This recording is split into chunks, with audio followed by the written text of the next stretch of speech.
With these words, I will request the ambassador to come and speak to the members of English-speaking Union Pakistan. The ambassador.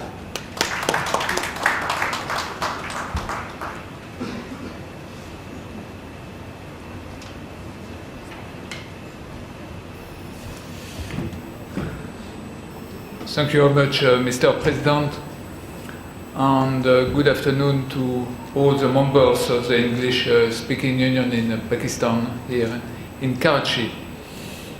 I would like also to salute my colleagues consuls. I mean the French consul is here, also the consul of Switzerland, the consul of Japan, the consul of Federation of Russia, and also the representative of the consulate of Iran, and obviously all of you. I mean, before I start my speech, I would like to say maybe two things. The first one is I'm a bit, I can put it, I'm a bit embarrassed actually to be in front of you and to speak to members of the English-speaking Union. I mean, as you have noticed already, I'm not a native English speaker. And to give you a secret, actually, when I was at school, it was not my first language. My first language, foreign language, was German, actually. And I've always struggled, I'm still struggling, with English, actually. So I had, long experiences at school, difficult experience with my English teachers. And I'm afraid to say that it was probably the only class when I was a student, the only class where I was really bad actually. Otherwise I was very good, but not in English. So you will have to bear with my French accent, at least for the coming 20 or 30 minutes. What the President did not say, because it was not written in my CV, is that actually it is the third time that I am in your country. The two previous times I was not posted in Islamabad, but I was posted in Peshawar. First time with an NGO, and the second time with the European Commission, and I was dealing with Afghan refugees from Peshawar. So I guess Pakistan is a country that I must probably appreciate and love, because I'm here for the third time here and I'm enjoying my time. So let's maybe move now to the subject and what I would like to do. First of all, I would like, Mr. President, to congratulate you for all these presentations you are doing on a regular basis. I've been told that they are always very informative. I hope this one will be as well. And obviously I will be, after my short presentation, open to any question you might have. I would like to talk today about the European Union and Pakistan. It's a wide topic, a challenging topic, and which is a topic which is always evolving. It's also a fascinating topic, because we have seen how our relationship between the EU and Pakistan has evolved, especially over the last 5 years, in the framework of our so-called engagement plan between Pakistan and the EU, 2012-2017. But before I go into this relationship, this partnership between the EU and Pakistan, I would like, if you don't mind, I would like to spend more than a couple of minutes, but a little bit more on the European Union itself. Because I think there is a need maybe to give you where the EU stands today, what is the state of play of the European Union, and there is one recurrent issue that I have to discuss or have to rectify actually when I'm discussing here in Pakistan, is, for example, the number of countries in the European Union. Usually my interlocutors are telling me now, but now in the European Union you are not anymore 28, you are 27. So I have to rectify, we are still 28. The UK, United Kingdom, is still a full member of the European Union until March 2019. So and there are negotiations going on now between the EU and the UK, but for the time being, let's be clear, the UK is member of the EU and we are 28 member states in the European Union. 2017 is an important year for the European Union in many ways. A few months ago, the EU was celebrating its 60th anniversary, and it was an opportunity for the EU to recall the foundation of the European ideals and the European integration process, which is still driving our determination since the end of the Second World War.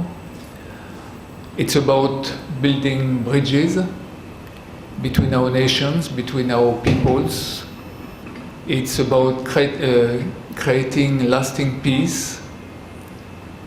But it's also to remember that even if you have peace, you should never take it for granted. Over the past decades, the pace of history has accelerated. Under the impulse of the digital revolution, the explosion of the means of transport and communication, our world is more than ever undergoing rapid changes. If globalization presents many opportunities, that what was taken for granted in Europe a few years ago is being challenged today. Mr. Consul of Federation of Russia, I have to mention that the annexation of Crimea, the war in Ukraine, is questioning the intangibility of borders. The Middle East, from Syria to Libya, is shattered by instability and wars that push refugees and migrants on the road of exile in search of safe havens. Within our borders, the European Union, our fellow citizens are confused and sometimes anxious about all these changes, which together with relocation of tax optimization, increased competition, challenge our social model. But above all those threats, terrorism is making our bodies, our mind, and seek to affect our spirit of tolerance. Unlike others in the world, the EU and its citizens are questioning the solutions which are given to tackle this global threat. I think there is no need, unfortunately, to explain here in Pakistan what I mean about when I'm talking about how terrorism is affecting everybody and each family. In Europe, some provide replies that are often too very simplistic. What they say is all we have to do is to withdraw into our nation states and come back to controlled borders by rejecting everything that constitutes the unknown and the unforeseen. Confronted with these legitimate questions, other citizens believe that the European Union must, above all, better respond to the needs to protect them. Anxieties, misinterpretation usually creates fertile grounds for extremism and populism. In Europe, like elsewhere, not addressing those problems would be a terrible mistake. Sweeping difficulties beneath the carpet would lead to failure. The EU and its member states are committed to face the reality, to look back, and to identify what did not respond to our citizens' expectations, and more importantly, to look ahead and unite around common projects. The European Union is well aware about these challenges, and we are working on how to overcome them. And I think you have all, I guess, followed the recent election in Germany. In May this year, we had also the election in France, and before that we had elections in the Netherlands. And in each of these elections we have seen how populist parties are gaining grounds. So it's clear that for the EU it's a big challenge, because it's a threat which is really something that could damage actually the foundations of the European Union itself. But one should not forget that it's not the first time that the EU is facing difficulties and discredit. In the early 90s, people doubted about the added value to turn the European, at that time, it was known as the European Economic Communities, into a political union. And here we are today, we have the European Union. In 2002, many believed that the euro will never allow the European Union to compete with the world's largest economies. And today, the European Union is the largest economy in the world for the time being. In 2004, some thought that the EU would not survive to an enlargement from 15 countries to 25 countries. We have seen that actually most of our newcomers in 2004 are doing now very well. In 2009, the European debt crisis would, for various observers, lead to the dismantling of the European solidarities. And actually, what we have seen is the opposite of it, because we have now much stronger mechanisms to deal with or to face eventually a new financial crisis. The same voices rose more recently while arguing that the EU is experiencing its strongest crisis as the UK has decided to leave the Union. Which, by the way, let's be clear about it, we still, as European Union, is still a decision that we regret. I mean, it's a decision of the people of the UK, so you see it's a sovereign decision. But we are, I would say, very sad to lose our British friends. Based in Brussels, far from some capitals, the European Union institutions have also for long been used as an easy and useful targets, a kind of scapegoat for some politicians to blame their own national difficulties or failures. It is crucial that this practice ends by assuming our national policy on regenerating the European ideal. And we are today on the right track. Ladies and gentlemen, in a more fragile environment calls for greater engagement, not for retrenchment. The European integration process responded and will continue to respond to these doubts in the best way possible, by convincing the citizens that a strong European Union, capable of unity, capable of protecting its values, capable of protecting its borders, is the best and perhaps the only guarantee of stability, prosperity and freedom. Europeans have constantly made the choice to address difficult situations together, incrementally building solidarity not only to avoid another war, but to make it, into bracket, unthinkable, as Robert Schuman, one of the EU founding fathers, famously said. He and his contemporaries even took the view that Europe will be built on the back of periods of crisis, and it's a way that it has worked so far. But the EU is not a project of the past, or a kind of distant ideal project that has lost its grandeur or its ambition. The ambition is still there, the ambition is still real, and what was the heart of the State of Union speech of Mr. Jean-Claude Juncker, the President of the European Commission, that he gave to the European Parliament just 2 weeks ago.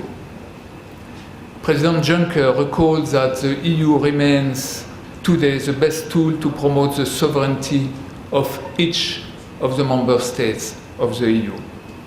In a world of re-emerging power politics, the European Union has an even more significant role to play. We know that our respective countries are stronger together to face the always more complex challenges of climate change, migration, unemployment, and stability at our borders, or terrorism. Instead of dispersing our forces in a highly competitive world, we must favor cooperation and generate synergies. They are not just words or wishful thinking. This approach has made the EU the first economy in the world, the largest global market, and the leading foreign investor. I'm not talking about the situation of the EU 10 years ago, I'm talking about the EU situation today. President Juncker also highlighted that the EU will continue to play a key role in removing the barriers to trade. The GSP Plus given to Pakistan in 2014 is a perfect example of this ambition, and I will come back to that. But the EU economy is not a blind one. The EU is not a naive free trader. We are bound to a development model capable of producing about 1/4 of the world's wealth while striving to limit our CO2 emission. Our current target is to cut our CO2 emissions by 40% by the year 2030. Against the collapse of the ambition of the US, President Juncker recalled the need for the European Union to remain the flag bearer of the fight against climate change. This ambition is a collective one, and I would like to take this opportunity I did it last week already, to welcome very warmly the very positive signal sent by Prime Minister Abbasi during his speech before the UN General Assembly last week, with regard to the implementation of the Paris Agreement on climate change. The EU itself proves that 60 years of constant cooperation creates reflexes among its member states. It proves that solidarity has become part of our DNA. It proves that our common rules are more relevant than ever. The promotion of human rights, of democracy, the rule of law, gender equality, freedom of religion and belief, and the protection of minorities, the fight against climate change or the abolition of the death penalty. We in the EU, we are proud, and we must be proud, of those principles that have contributed to unite us. Our European Union reflects a community of values whose respect is not negotiable. With its own history of successful building peace after centuries of conflict, the EU also became both an important source of inspiration and an advisor in peace-building initiatives worldwide. Since 2003, and the inception of the Common Security and Defence Policy, the EU increasingly is asserting itself as not only as a soft power, but also as hard power, an international security provider. As we speak, there are 17 military and civilian peacekeeping missions deployed by the EU abroad. This represents around 2,600 civilians, 4,000 military staff from all the 28 member states. Not only do they serve the security of our Union and our security of our citizens, but they do also matter for our partners' country. We are helping them to fight organized crimes or piracy. We contribute to strengthening of their criminal justice system and police forces. Just to give you an example, the military operation of the EU in offshore of Somalia, which is fighting piracy, which has been an operation for the last almost 10 years now, which is mobilizing Navy vessels from different EU member states, has had a tremendous effect of the level of piracy offshore of Somalia, because now piracy is almost reduced to something negligible. But we are not only acting, I would say, on the repression side. In parallel, we have also other missions helping Somalia to rebuild its security sector. We are training the police, we are training coast guards as well. We are also making sure that Somalia can get back with a proper judicial system. So my point is that in the EU, what we are trying to do when it comes to this kind of post-crisis situation or post-crisis situation is to act on other, into bracket, hard power on some of the issue, on the repression side, but also we work on the long term, on development issues, on giving back to countries affected by conflict their capacities in managing their own development. Those values also continue to have a very important power of attraction that is not, that maybe not all of you know, but today we have 5 countries which are requesting the EU to join the club, and we are negotiating their accession to the EU. It's Albania, it's a former Yugoslavia Republic of Macedonia, Montenegro, Serbia and Turkey. And there are others also queuing to start negotiations, Bosnia and Herzegovina and Kosovo, which would like also to join the EU club. So that shows still the attractiveness of the European project. I think what is important to keep in mind is that probably the EU is not just one of those other partners that a third country can have. I mean, in the current international relations, the current state of the world, where we have, some people would say, not anymore a bipolar world, but even maybe a multipolar world. What we can say also maybe actually a polar world, because there is no direction anymore. What we have seen over the last months, the last 12 months at least, is how a number of countries are coming to the EU and seeking actually cooperation with the EU, searching a sense of direction to a certain extent.